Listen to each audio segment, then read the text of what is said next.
The thoughts, views, and comments expressed by the hosts, guests, and callers on Beyond the Headlines are not necessarily those of management, ownership, or production unit of the Verizon Media Group. Beyond the Headlines is a production of ILTV Studios and cannot be reproduced or represented in part or entirety without express written permission of the Verizon Media Group. Beyond the Headlines is the intellectual property of the Verizon Media Group. Copyright 2021.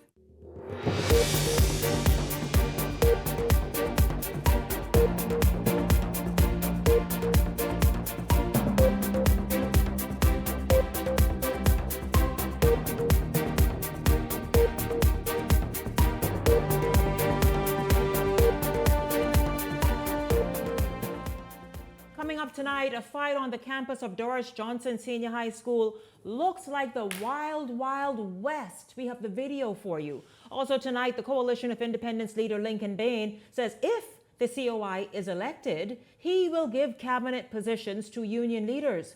We'll hear more of his thoughts coming up. Also tonight, Week in Review Fridays. Marvin Dames in the news all week long. In the hot seat again tonight after his business partner was caught with 200 kilos of cocaine and hundreds of bottles of cough medicine. We talk about that. This is Beyond the Headlines, Week in Review Fridays. Good evening. I'm Shanique Miller. It's great to have you along this evening. A disturbing video surfacing today showing a fight seemingly on the campus during school hours at the Doris Johnson Senior High School. Take a look at this video and then we'll talk about it. If there's some audio there, Justin, we can hear it and then we'll talk. Okay, so we must continue going. Yes, I hear you. Leslie and Ellington, by the way, welcome. Good evening to you both. Look at this video, you all. It is disturbing and disgusting that based on where our GPA is, the fact that these kids, these students, look at it, picking up chairs and throwing it at one another. This looked like a lunch break or perhaps one of the break periods where this huge fight is going on. It is quite disturbing and vexing because these are the same people in a few years when they graduate will go looking for jobs or being an absolute menace in society to disturb your life and my life and everybody else around them because they did this in school instead of applying themselves and trying to get an education. You all, let's dissect that. First of all, your response to that video that we saw a moment ago. Shanique, it's sickening to say the least to watch young children carry on. I mean, like animals. I mean, I've seen dog fights similar to that.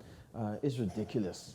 We must find a way to deal with this kind of behavior. First of all, before we deal with it, we must find out what's going on in the lives of these children, in their homes, what's happening, what kind of training is happening that young children can come out in public, feel free to do these things knowing they're being videotaped, and to feel free that they can carry on like this. I think we need to come up. No regard for the fact of maybe the principals soon come. Adults the are senior, there, teachers, the security guards. Separate. No regard for that. They just blatantly trying to kill this member, do whatever they can. We need to put things in place to deal with young people like this. We need to send a clear, see the thing is you must be deliberate in sending a message to the rest of them. You may lose this one or two, but let's send a clear message. We need to put things in place where we can have boot camp where you are not suited to be in the midst of the rest of the student body. You're going to go to boot camp. We're not going to cast you out and leave you to be a menace to society, but you're going to go to boot camp. You're going to learn trades and we're going to train and discipline you. You have some educators and some persons with training from probably the defense force, not even the police force, the defense force that would give them rigorous disciplinary training that you would get when you join the military or the army to try and curb these young men while they're young because they're going to end up on the streets. They're going to end up carrying that same attitudes. They're going to be dead or they're going to be killing somebody else. Okay, we must deal with this now, and so that when we get them on the streets, they're ill-equipped They think everybody owe them something now that they're out and don't have an education, but they can't work for minimum wage because they can't live off of that. You have the opportunity now in school to develop yourself so that you don't have to go to minimum wage. But what you doing? Squandering it, doing some stupidness, trying to impress somebody else? Come on, man. The question really, is when is enough enough? We have seen so many of these tapes, particularly with Doris Johnson High School. It has to stop. We have to bring this to an end. It's sick that it's degrading to us as Bahamians, as parents, as grandparents, that every other week you see some nonsense with these children in school. You got to get rid of them. Because there's only a few of them. Yeah, because you don't value your sport. Yeah, there's only a few of them that causes this. People, no. There has to be a better way. That's why you have all the guidance counselors, you have policemen on these schools. You see the reason why they need them. Because they act like animals, throwing chairs at people and, it got to stop. But what do you all suppose? You have to bring it to a stop. In homes when parents are, because obviously the breakdown happens well before they walk on the campus of Doris Johnson. Well, what's happening in these homes? The problem in the Bahamas is children having children. 17 years old, 16 years old, having children. By the time that kid is 12, the mother's not 30. She can't discipline them. Nothing she can do. You think it goes a little even beyond the fact of children having children? Because I know some people that had children pretty young, and they did a good job raising their children, who was, in some cases, 15, 16 years younger than them, and they did a pretty good job in raising their children. But I have experienced, some of these adults would cuss you and tell you a thing or two in a hurry. And so these are the homes that these children are coming from. We have lost our No sense of responsibility. We have lost our way as a people. You're right, because everybody on social media trying to outdo the next. Everybody, and they could say whatever comes to their mind and just. And you hit it right, Shanique. You watch what happens on social media. Absolutely. And I was supposed to speak to these are mothers and fathers. In all of these political chats and these stuff, these people going at each other, telling each other the worst and the nastiest set of things about their children, about their wives, about their husbands and everybody else. And when I meet you, what I can do, that's where it begins at. Some of the parents of those same children will tell you, don't touch my child. If a teacher have the discipline, any one of those children you see there, some of those parents will tell them, they come to the school to fight the kid, finish the fight and take it to the next level. That is what we're dealing with. We need to be deliberate about turning our nation around, both parents and children alike. It's easy to use words, and words are so easy to say, because how do you begin doing that? Number one, reintroduce corporal punishment. I don't care how out of style, out of date, how archaic it sounds. That's a part of what the solution is. And as Leslie said, and Landington, get them out of the main school system. They don't appreciate it. They don't appreciate being there, so get them out. They are a distraction. I taught, what's his name? The former Minister of Education. Had implemented a program. Then he went to Andres. Jeff Lloyd. Jeff Lloyd. God, that was quashed under the Free National Movement administration. So why was that so? Yeah, that's right there. Yeah. I remember that. Because the PLP brought it into being. And once he became a minister, the program apparently died. But why? You think that, it's just too harsh? Like they kill everything else, eh? Anyway, let's move right on. And I think that was working. That was producing. I thought it was, very effective. The Coalition of Independence leader, Lincoln Bain, met with members of the Trade Union Congress yesterday to discuss the coalition's plans for the labor movement if elected as the next government of the Bahamas. Bain, while not wanting to disclose too much of the conversation with the union head, said that one of the big ticket items that landed them a standing ovation was their plan to give a cabinet appointment to a union representative. Take a listen. We think it's the beginning of a new direction for workers in this country. Moving forward, it's going to be about defending the workers at all costs. We know that that is our reputation. We've been doing it before we were in office, and we're going to continue to do it. But it is also about empowering the workers of this country. The days of slavery is over, and it's time for Bahamians to evolve into the owners of this country. And we're going to start with the workers of this country. And so that is the direction that the discourse is taking. No more will the government be able to flim-flam them and and not fulfill promises, they will be in the know and they will have a vote on every decision made in this country. We are going to commit to appointing through the Senate a head, and they're going to vote and determine which one of them it's going to be, because they have several umbrella unions. I don't think you can get any more empowered than that. Now, of course, that meeting was only with the Trade Union Congress, which represents several unions, bodies, including the Nurses Union, the Doctors Union, Immigration and Customs and Allied Workers Union. Bain says his team will meet with all the union, sort of umbrella unions, in the next few weeks to ensure that they are all on one accord. Well, Leslie in Ellington, your thoughts about this. Now, this Obi Ferguson, the one who met with Lincoln Bain this week, will tell you, boy, he had meetings even with this administration. They talked about and were happy initially about the record number of industrial agreements that were agreed to and signed and met on. But here is a political organization that's going further, one-upping everybody else. They plan to make a union representative a cabinet minister through the Senate. Shanique, I heard him, and it's commendable that Mr. Bain is seeking to get union on his side. I think most political parties have done it in the past. That was one of the number one things that brought the Progressive Liberal Party to power, the union and labor. And the Progressive Liberal Party celebrates that to this day. However, I think you got to understand some mechanics and some things when you're talking about making union persons cabinet. What does that entail? What does that mean? Because number one, he talked about then no promises.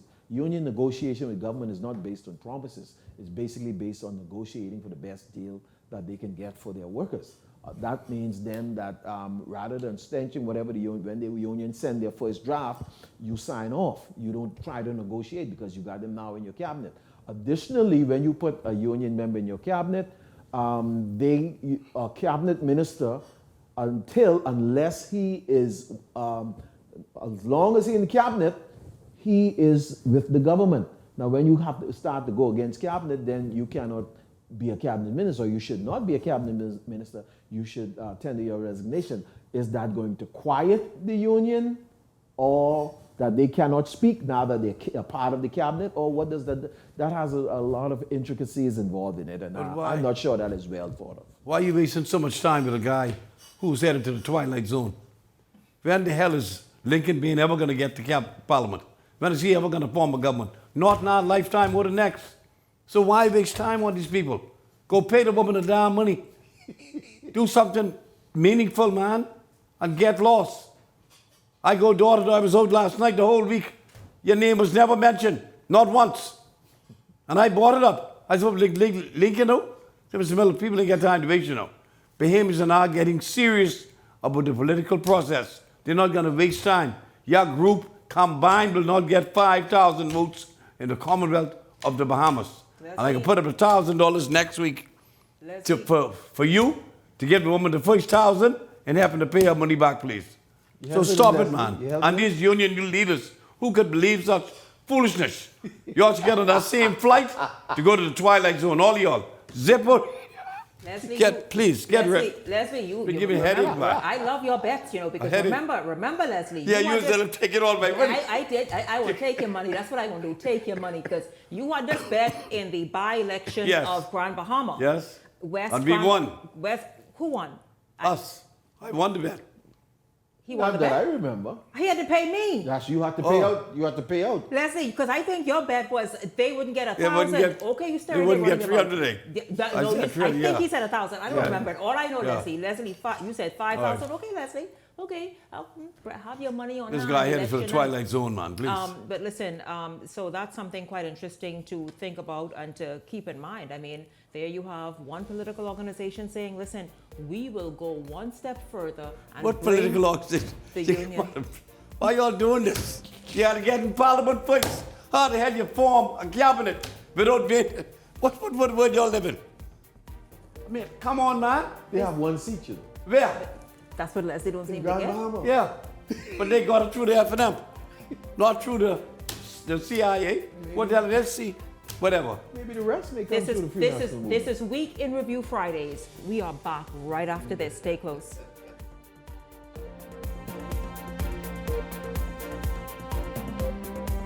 Hey, it's your boy Charlie Bahama here at Superwash. And you know how Superwash always have the latest and greatest model of washer and dryer? Well, they thought it's about time they get the latest supermodel as well. Hey, wait a minute, Mr. Charlie Banana. Just because Superwash always changing and upgrading their machines, I mean they gotta change those spokesmen. They got the newest washer and dryer, and they always upgrading all their locations. And these two models, they ain't gotta change. Superwash, they wash you, cleans you, presses you 24/7. The race to 2026 is heating up, and the nation's voice is louder than ever. Here on Beyond the Headlines, we're checking the mood, the momentum, and the message of the people. I'm Shanique Miller. Each week, we're taking the temperature of the electorate to see what's really driving the nation. Who's connecting? Who's cooling off? What issues are heating up ahead of 2026? This is Temperature Check 2026, where journalism meets the nation's heartbeat.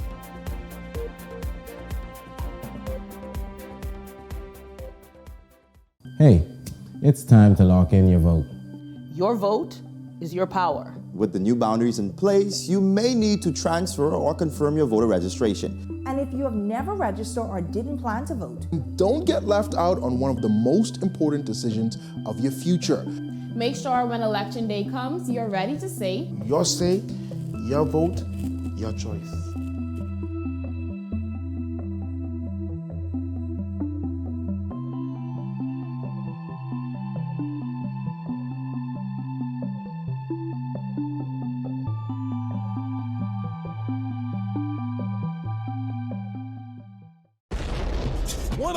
.5 is turning 8 years old. 103.5 The Beat and Keep the Vibe Alive Music Group presents The Beat Fest. It's a Bahamian musical experience on March 14th at The Pond. Doors open 7 p.m. sharp. Performing live, Shine, Stevie S, Mama D, Veronica Bishop, Funky D, all backed up by The Pond Band.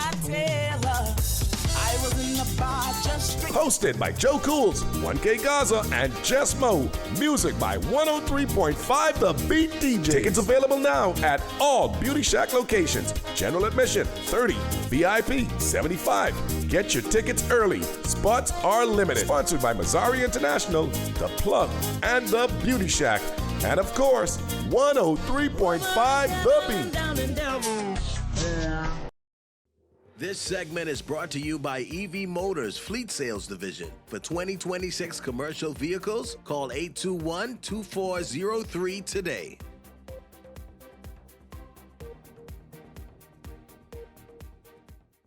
Welcome back to Beyond the Headlines, our Week in Review Fridays. It's great to have you all tuned in. Let's keep this moving. Freetown Member of Parliament Wayne Munro chastising the Free National Movement for leaving former Prime Minister Dr. Hubert Minnis off their 2026 election ticket. Well, this was a turn to hear this happening. Of course, this video has gone viral, being sent everywhere since, I think, yesterday. Munro's comments came as Dr. Minnis touted some of the work his administration was able to carry out while in office during a sitting of the House of Assembly yesterday. I think that was Wednesday. Of course, Week in Review. Munro went as far as to say he was disturbed by the action and that he believes the sitting members of the opposition ought to have come to the defense of Dr. Minnis when he needed it most. I did not see St. Anne's when they denied Kalani a nomination, standing up and saying to his leadership that Kalani should have a nomination. I didn't hear any of them on that side stand up for Kalani, who in fact, and I'm not being gracious to him, but he gave all of them an opportunity. And what I find disturbing, and the Bahamian people should find disturbing, is a man who gave you an opportunity. You ought not to kick him to the curb just like that. Because if you do that to him, who activated your career, imagine what you will do to people who had nothing to do with you. Now, those comments did not sit well with members of the side opposite, leading to a heated exchange between Monroe and Deputy Leader of the Free National Movement Opposition, Shenandoah Cartwright. I wish we had that soundbite to hear what Cartwright had. Okay, there it is. For the man who gave them life, not to do that to him. And it's as simple as that. And as the old people say, Madam Speaker, how could you bite the hand that feeds you? And you know, Kalani won't do it, you know, because Kalani have too much class to do it. But St. Barnabas sitting next to him, he gave you the job, man. Why you ain't stand up for him? He gave you the job. You ain't stand up for him. You let them put him down. You need to stand up for the police and make sure the police And I do that every day. I do that every day. Stop deflecting. Stand up. Stand up for the man. Stand up for the man who stood up for you. And stop running away. You're running and you're running and you're running away. Leslie and Ellington, you know, it's sort of those in-between shenanigans that happens during parliamentary debates. But that video, though, that clip went, if I didn't receive that several times overnight and this morning, I didn't receive it once. Why do you suppose that message that Monroe had to say, or just that quick comment or observation, that people kind of grabbed hold of it and just kind of pushed it out there?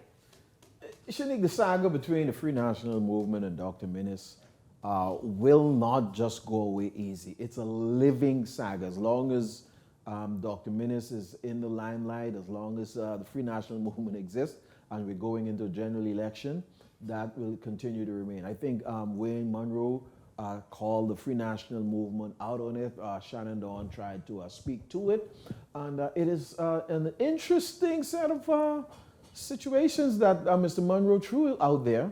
Of course, Shenandoah Cartwright didn't directly address it. He deflected to some other issue that they had about Monroe assisting him. But I would have loved to see the Free National Movement kind of fight back at that, because that is kind of interesting commentary. That's very interesting. I would love to see them give more fight back at that narrative that Monroe put out there. Well, you know, the long lives out now with the Free National Movement, Dr. Minnis.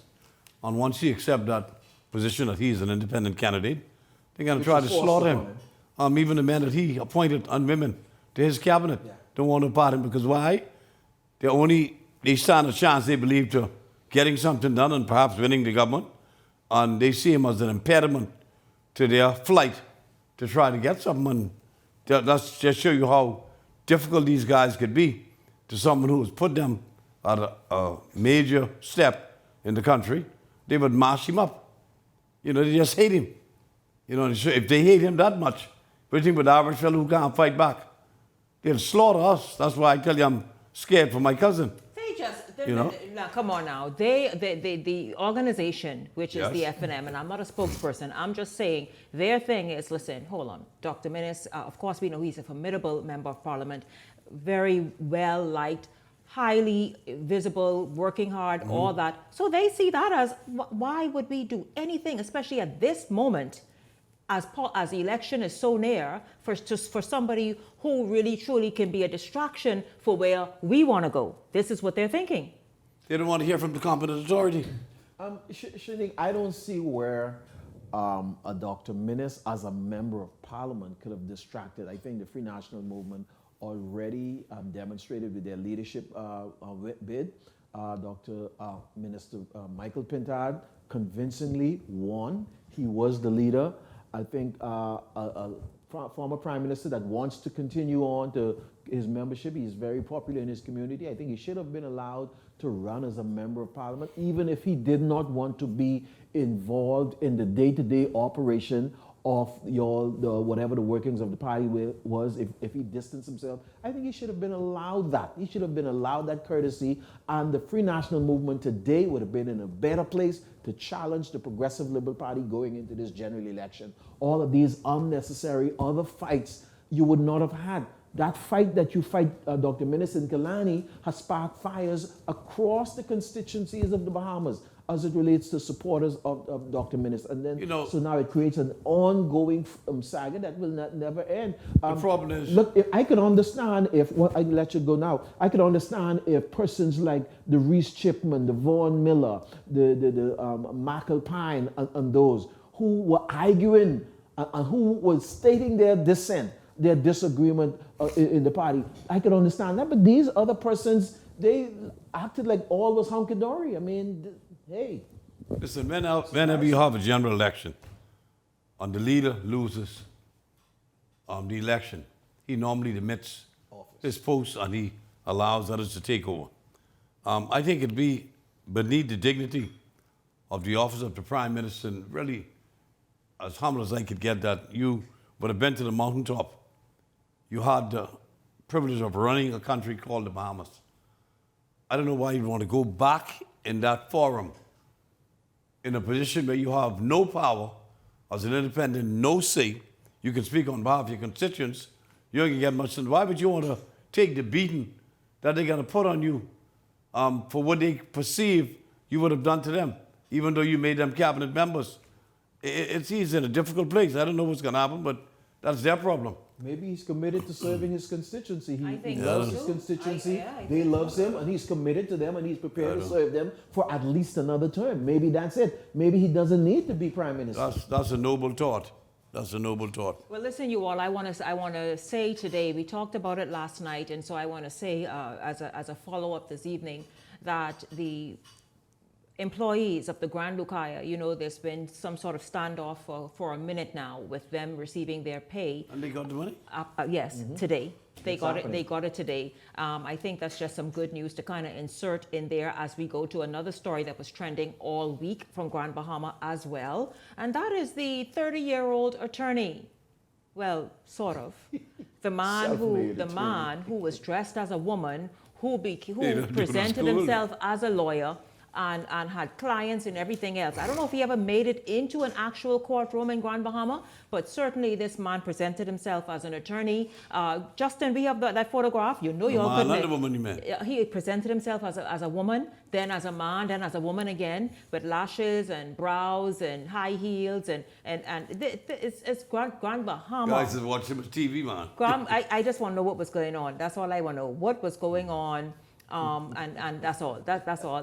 You know, guys, this was quite the funny moment all week, truly, that people just were shocked, yes, but also had something just to kind of exhale over.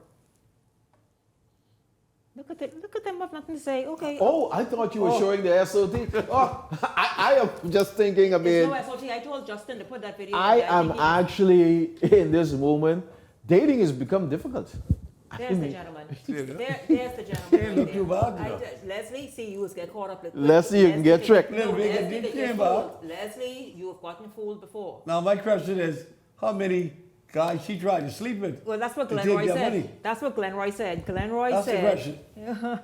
This has made dating a really challenging thing because you don't know who you're saying hi to or who you're going out with. Exactly. And for him to take it to that level to, number one, impersonate an attorney, which he probably did a good job because he got clients, and to impersonate a woman and to create a female image that looked so beautiful.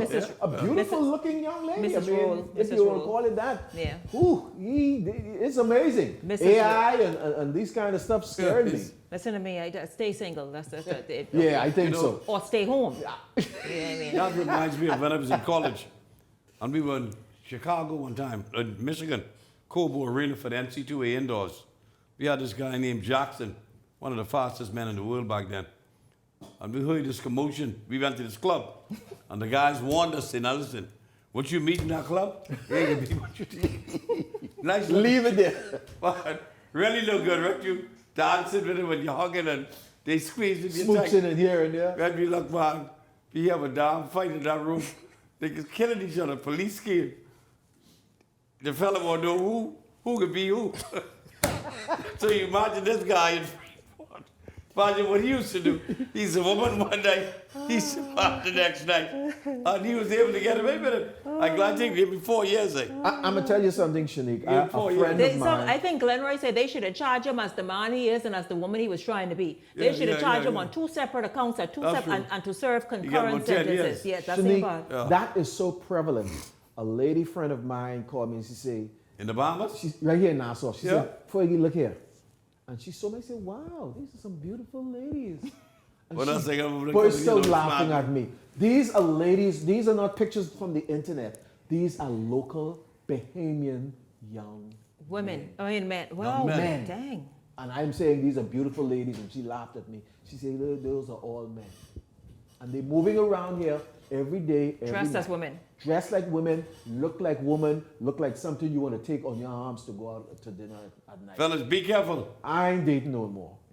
You bet not. Don't play around. Leslie, I ain't hear you say I'm done. The board cake finished. You ain't going to argue with me. Leslie, okay then. Okay, I'm done. I hope this. Speaking of, you better be aware of these real women too, because get this, y'all. A 42-year-old woman is facing charges after she allegedly threatened to shoot her landlord during a dispute over rent. Prosecutors say the Lauderson Roll went to a Pine Yard Road apartment on February 15th to collect rent from Rosemary Brown. It is alleged that Brown told Roll she didn't owe him any money and threatened to blow his brains out. Brown denied the allegation when she appeared before Magistrate Abigail Farrington. She was granted $5,000 bail, and the matter has been adjourned to April 22nd for trial. Now, you all know this is no matter to play with, because remember the husband and wife who either threatened or actually ended the life of a landlord in Grand Bahama? Yes. Just a few months ago. Just a few months ago. Ended the life. Listen, man, if you all can't afford, and we know rent is a different matter in the Bahamas, but that's still not your place. Your place to try and take matters into your own hands. You got to bring down the cost of rent. You don't bring down no cost. These people, because you know what Bahamians are having doing? Breaking up your place. When they finish, they're done with it. That's why so many landlords are now turning their properties into Airbnbs. Yeah, they are. Because gardens full of them. Airbnbs? Yes. Airbnb. So you see Airbnbs, and it's just disgusting. Of course, we will see how this plays out, but we're speaking generally of exactly what the habits of Bahamians are, what took place, unfortunately, in Grand Bahama. And so, again, just a few months ago. And so just very troubling, this whole matter of rents, and you have to rent, and you've got to respect the landlord. If that apartment is above your means, get out. And then you can't live there and not pay the rent. You know? We got to tone down the rhetoric in this country. I mean, on both sides, tenants, you in people's place, you either pay the rent, or, at the most, if you don't have it at a particular time, you talk to your landlord and you ask for leniency or mercy to them to give you a couple of days or whatever it is. And if they decide not, you can't fight, you can't shoot, juke up and chop. You can't do that. And on the other hand, landlords, you have to be gracious to your tenants. Do you understand landlords? Do you understand that landlords too have financial commitments? Hear me out. There's some situations on both sides. Make sure that these places are in good condition, and make sure that the tenants are well served and that you handle them in a proper manner. And we got to tone down the rhetoric and how we go at each other in this country, man. Slow down. Absolutely. Everybody want to chop somebody, want to juke somebody. Come on. Absolutely. We still want to kill out one another and we going to blame somebody else for it? Absolutely. Well, be careful. When we come back after this break, we will look at perhaps the biggest trending story of the week. And of course, that is concerning the Mount Moriah candidate, Marvin Dames, former senior police officer, highly regarded, highly respected, in the middle of a firestorm, really, as a result of something his business partner has been caught up in. Beyond the Headlines is back right after this.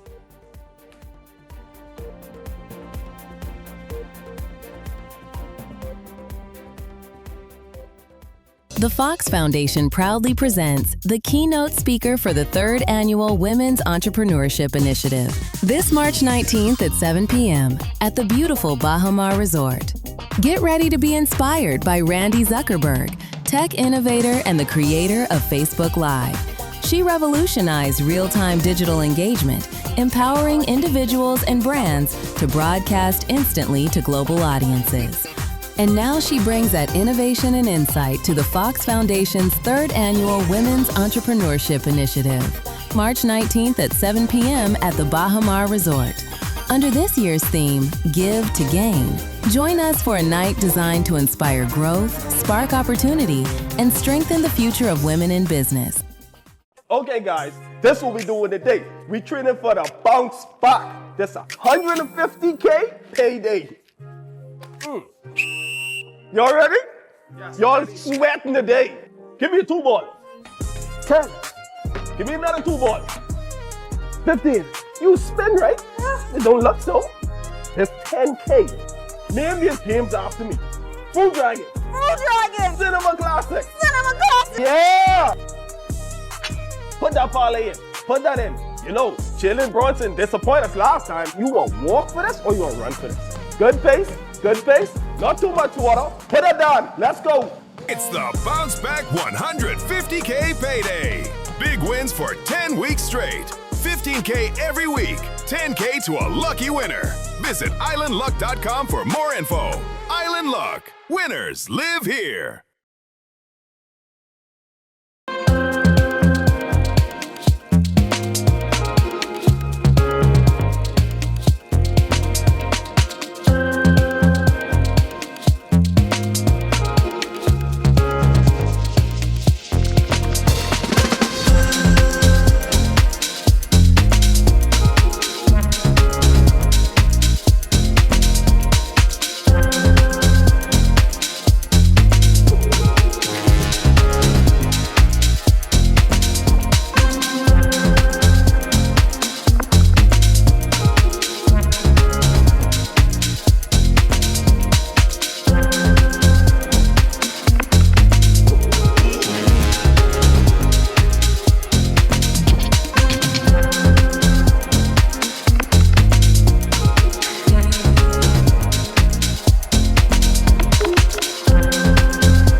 Is turning 8 years old. 103.5 The Beat and Keep the Vibe Alive Music Group presents The Beat Fest. It's a Bahamian musical experience on March 14th at The Pond. Doors open 7 p.m. sharp. Performing live, Shine, Stevie S, Mama D, Veronica Bishop, Funky D, all backed up by The Pond Band.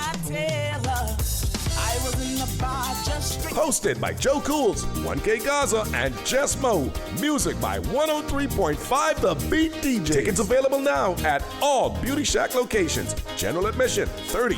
VIP, 75. Get your tickets early. Spots are limited. Sponsored by Mazzari International, The Plug, and The Beauty Shack. And of course, 103.5 The Beat. This segment is brought to you by EV Motors Fleet Sales Division. For 2026 commercial vehicles, call 821-2403 today.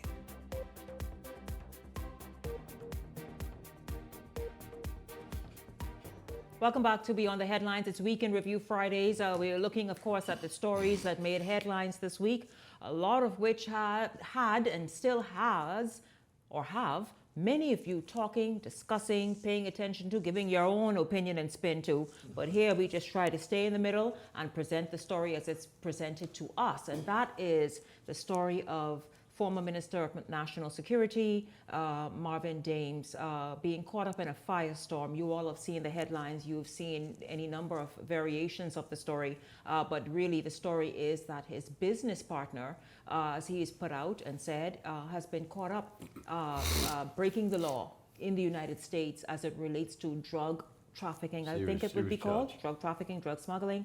And that person now, of course, is in U.S. custody. But Dames is tied to it because he admitted it's his business partner.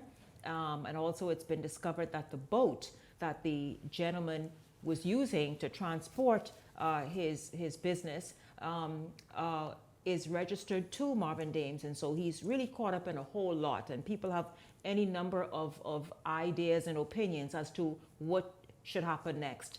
Leslie and Ellington, your thoughts on how the story has really taken hold of the headlines this week, what so many moving parts to it, and also a lot of the narrative out there. Without imposing or trying to direct any guilt to Marvin Dames, I think this is a major distraction for the Free National Movement. I think they need to look closely at how they deal with this because the gentleman has been charged in the U.S. District Court, I think, yesterday. This is going to be an ongoing thing with elections looming just in a matter of weeks or months. This is going to be a serious distraction for the Free National Movement. I'm surprised at this moment that Marvin having stepped aside in the interest of the party so that he don't be that distraction for the party at this moment. He's still a young man. He can come behind later if he decides that he wants to run with the Free National Movement again.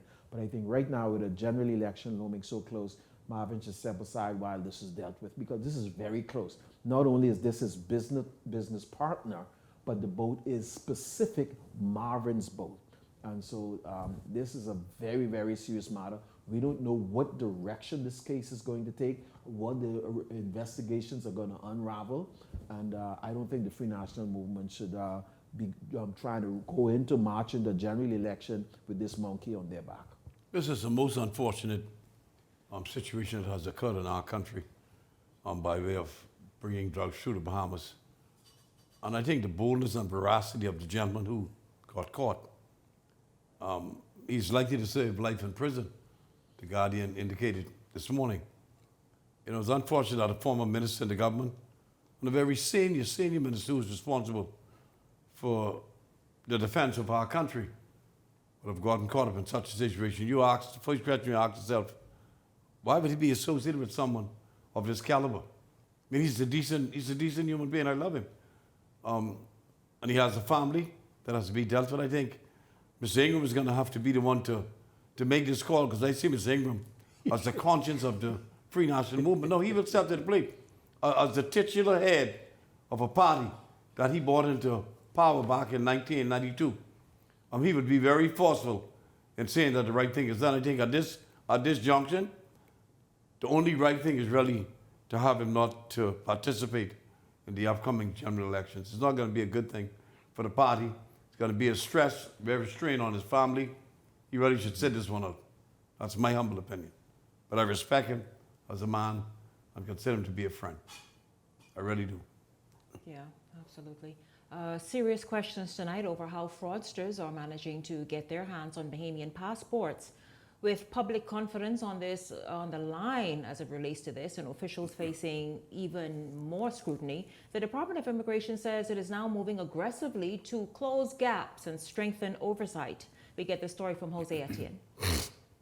Passport fraud continues to raise serious concerns about the integrity of the Bahamian passport and the system designed to protect it. With the issue now under a microscope, Immigration Director Stephen Larota says steps have already been taken to strengthen oversight. We have an officer assigned to the passport officers who is able to screen those documents, anything that's a little suspicious or of concern that's issued by the Department of Immigration that's being used over there. They'll be able to verify and confirm that it is issued by us or not issued. Citizenship in particular. The move comes after a Haitian man was sentenced for passport fraud, a case that investigators say involved fraudulent documents being used to obtain a Bahamian passport. We became aware of intelligence about fraudulent documents and forged documents that are out there in the wider community that are being circulated.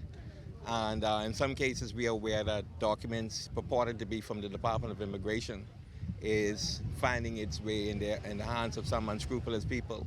They're using those documents and to go to the passport office, in some cases, and acquire Bahamian passports. What remains unclear is how those documents are being produced and whether any insiders are assisting in the scheme. I've seen some stuff that we have already done, and it's out there in social media.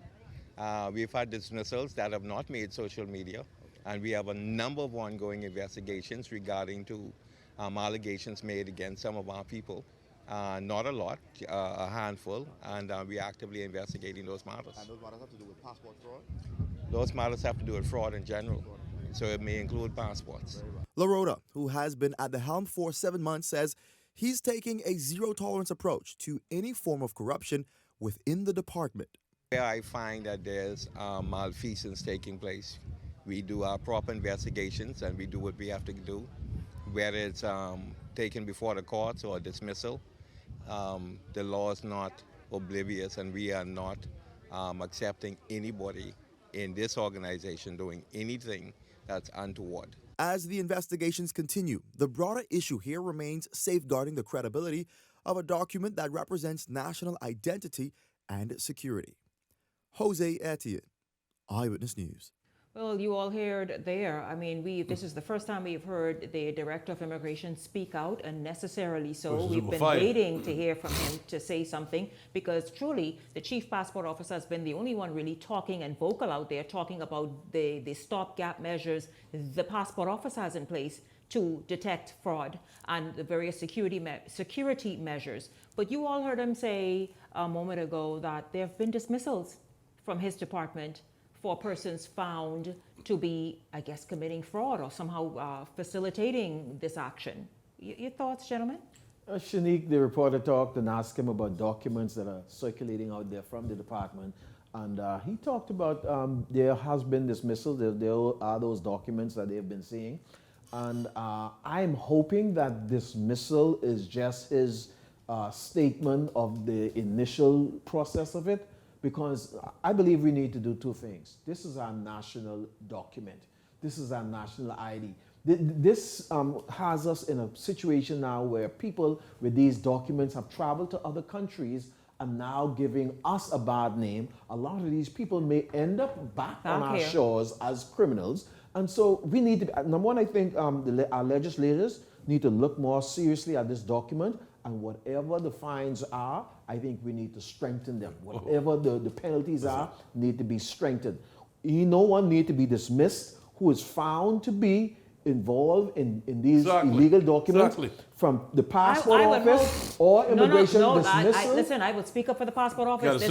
This gentleman has appeared on this show several times last year, as you all remember. Yes, he did. And he said anyone found afoul of the law, they are directed straight to the police. Absolutely. So I would hope that this happens as well in the from the immigration. We need not to play with this. We need to take this serious. Our country's identity, our country's soul is at stake with these people that are doing this. And I'm talking about Bahamian and foreigners. Whenever you find a foreigner, how you get this? Where you get this from? Okay? And we need to make sure that we're dealing with these things. I don't think we have been dealing with them adequately. That's why people feel that they can just do it. Listen, just a few weeks ago, 2 Haitian young men were charged before the courts for having fraudulent Bahamian passports. They got 3 years. So we ain't serious to begin with. How the hell do you get 3 years for duplicating a Bahamian passport? Other places in the world you get life or 20 years. You get 3 years, so the other fella in the back of him do the same thing. The most I can get is 3 years. But what, 5 or 10 times I may go free. I mean, listen, the whole system, years and years ago, I'd say 40 years ago, it's a young guy that all of us went to school, maybe 50 years ago.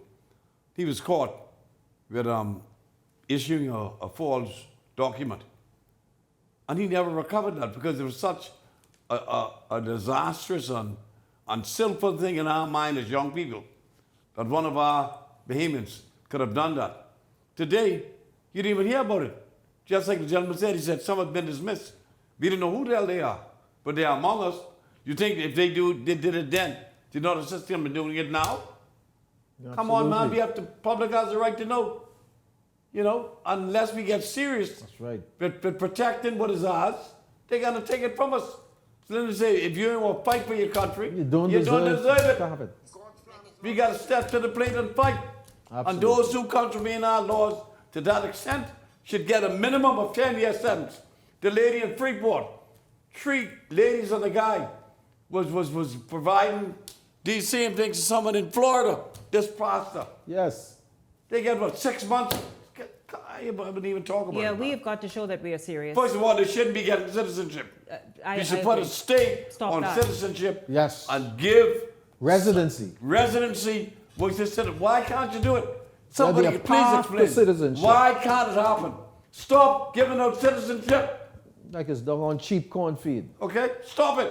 I agree. And any party who needs that to win an election shouldn't be the government of this country, as far as Absolutely. Leslie is concerned. Absolutely. You shouldn't be the government. Yes. Gentlemen, I thank you both very much. Always listen, if you all think any kind of skewed discussions be happening here, as you can hear, their own opinions, their own thoughts, and they call it and tell it and say it like they see it. It's as simple as that. This is your #1 spot for election 2026, the entire campaign season. Right here, we have so many things in store for you. You just continue to tune in each week, each night, and let's have a wonderful time and a great, sensible, sober discussions as we move towards the general election. Gentlemen, once again, thank you both very much. Thank you also for being here this week. I want to thank all of you for hanging out all week long. It's been awesome having you here, and I look forward to seeing you right back here on Monday evening. For the entire Beyond the Headlines team, I'm Shanique Miller. Everyone have a blessed weekend. Please be careful.